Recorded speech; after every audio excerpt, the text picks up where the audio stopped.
Bonjour à tous, c'est le grand finish de ces championnats de France de paddle 2022 avec nous Arnaud Di Pasquale.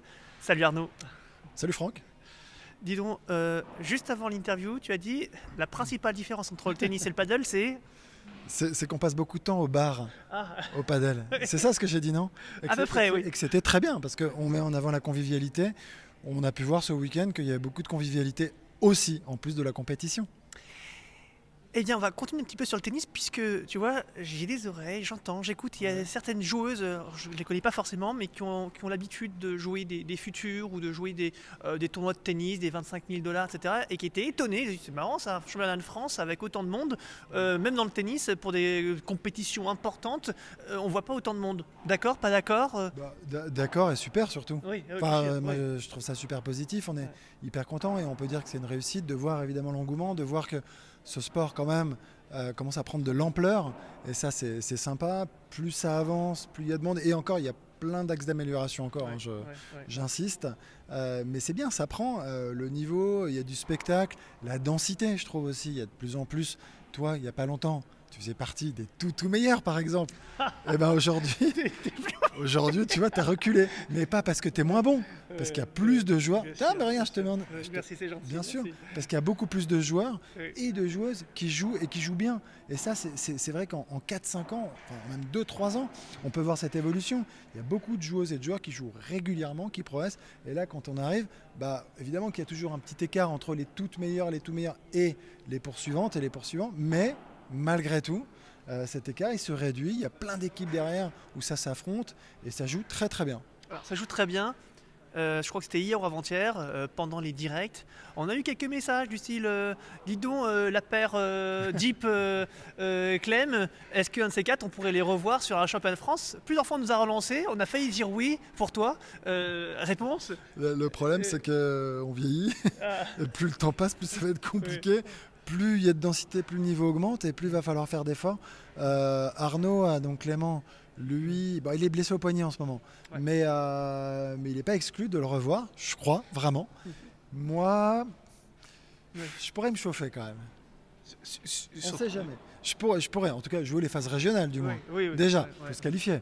On va rester quand même assez humble. Là. Quand je vois le niveau honnêtement qui a augmenté, Ouais. j'ai pas la prétention de pouvoir participer à tout ça, mais on va. Alors si c'est la question, est-ce que Deep et la clé vont refaire des tournois? Oui. Allez, on va en refaire. Ouais. Alors ça, voilà, vous Tu avez la seras inscrit, réponse. hein, tu t'inscriras. Hein. Ah bah rien que pour jouer face à vous. Allez, on va revenir un petit peu sur ces championnats de France et puis aussi on va parler de l'avenir d'ici peu. Alors d'abord, les vainqueurs. Bon, on a eu, je pense surtout côté messieurs, on va pas se mentir, un très beau match et une petite surprise quand même puisqu'on a annoncé, les Benjamin Tison et Joe Bergemont, pas vainqueurs, mais en tout cas favoris de la compétition. Et au final, on a vu Bastien Blanquet et Thomas Legge jouer. L'acier. Ouais, jouer l'acier. En fait, c'est toujours difficile hein, d'être les grands favoris. Tu as une étiquette, tu es tête de série numéro 1, tu dois passer tous tes tours avec une certaine pression malgré tout. Et en face, tu n'as que des joueurs, que des pairs qui sont face à toi, qui sont outsiders et qui se font plaisir et qui sont capables de se sublimer forcément. Et toi, bah, en face, le jour où tu es un tout petit peu moins bien, et là aujourd'hui, bah, contre des adversaires, voilà, Thomas et Bastien qui ont super bien joué, vraiment, et bah, on a senti un petit peu de fragilité, un peu de fébrilité à certains moments, à certains endroits.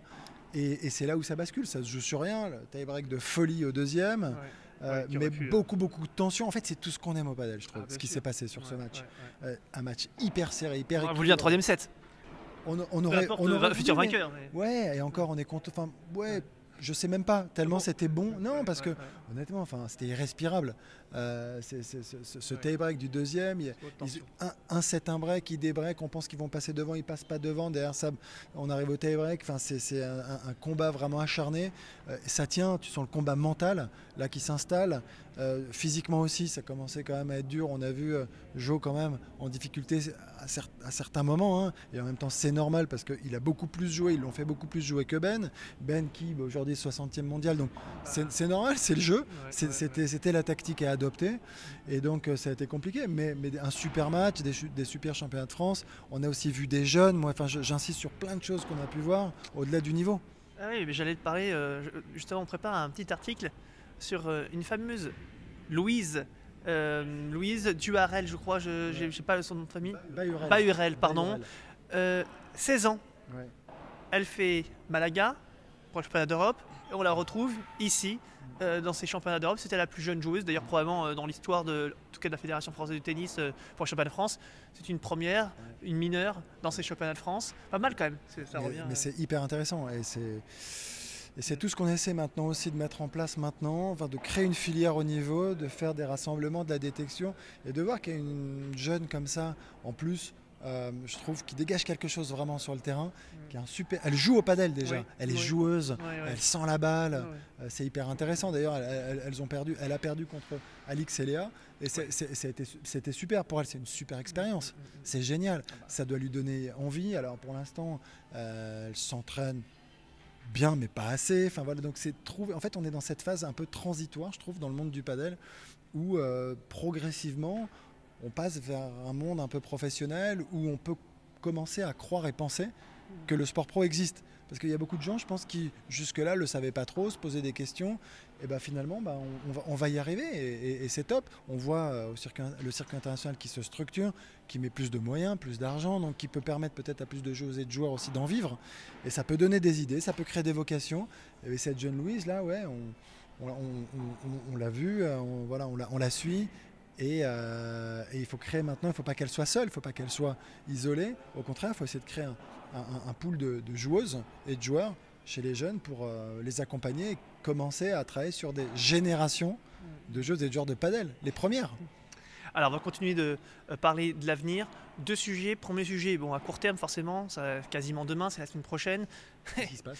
Je crois qu'il y a un petit championnat, un petit mondial à Dubaï, avec les meilleures nations dans une phase finale qui s'annonce explosive, avec évidemment on est qualifié dames et messieurs.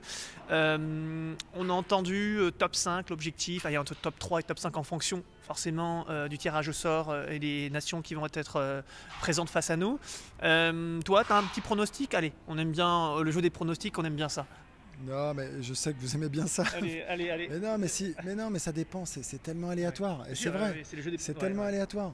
C'est-à-dire que ça dépend quand même vachement du tirage.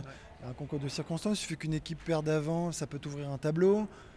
Enfin, à un moment, si top 5, ça serait déjà bien. Quand tu vois aujourd'hui le nombre de nations qui commencent à jouer sérieusement au padel, top 5, chez les filles comme chez les garçons, ça serait quand même un bon résultat. Mais enfin, ça peut manquer d'ambition quand je dis ça, mais là, il y a une réalité derrière. Il ne faut pas se tromper. À un moment, il y a des étapes, et c'est pour ça que je dis qu'il faut qu'on mette des choses en place. Il faut que nos joueuses et nos joueurs progressent aussi. C'est pas parce qu'on a eu une paire qui est forte, par exemple, qu'on peut gagner. Il faut être assez homogène. Et est-ce que c'est le cas encore aujourd'hui? Peut-être pas suffisamment. Donc c'est pour ça, montons déjà notre niveau global, et après on pourra prétendre peut-être à, je l'espère, des podiums.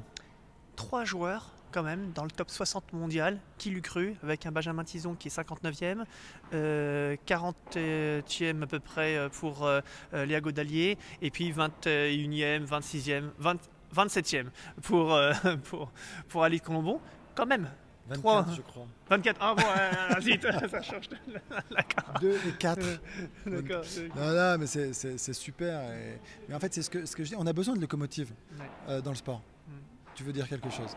Non, je vais juste dire qu'on sait qu'on a la chance d'avoir ces joueuses et joueurs qui portent un petit peu tout ça vers le haut. On va juste poursuivre sur un dernier point, un dernier sujet. La partie un petit peu plus franco-française. Allez, l'avenir, il y a la licence paddle, on en a entendu d'ailleurs dans les coulisses, la licence paddle c'est super, c'est chouette. On a vu la Fédération française de tennis italienne, on a fait un gros papier dessus récemment justement, cette fédération historique, grosse fédération de tennis italienne très connue, qui change carrément de manière officielle son naming. Aujourd'hui c'est la Fédération italienne de tennis et de paddle. J'ai envie de te dire, en tant que fanatique, en tant que fou de paddle, bon, c'est pour quand la Fédération française de tennis et de paddle? Écoute, je vais en parler au prochain COMEX, mais je dirais que c'est ton idée. Ah oui. Non, mais je pense que en Italie, c'est parti très très fort. C'est parti très vite. Nous, on est un petit peu en retrait, mais encore une fois, pour revenir sur des choses très concrètes, c'est en train d'exploser. Donc, pourquoi pas un jour, même si, à la différence du tennis italien. On a un grand chelem de tennis, Oui. nous, à Roland-Garros. Donc cette fédé quand même, avec cet ancrage Roland, Bien sûr. il est très fort. Mais on a aussi maintenant un major à Roland-Garros. Donc voilà, je ne dis pas que les choses ne sont pas en train de s'équilibrer. Mais après, donnons le temps au temps déjà.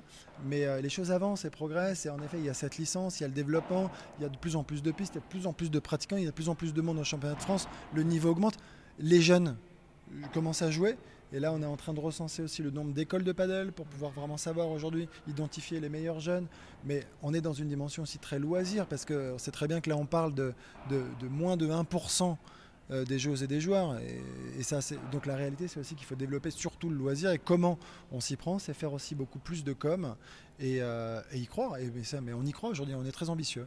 En tout cas, on retiendra une chose, c'est que la Fédération française de tennis et de paddle, et pourquoi pas, ce sera le titre de notre futur article. Merci Arnaud, tu nous as trouvé beau titre. Super, mais avec plaisir, je suis là pour ça, Franck. On se voit à Dubaï. Ciao.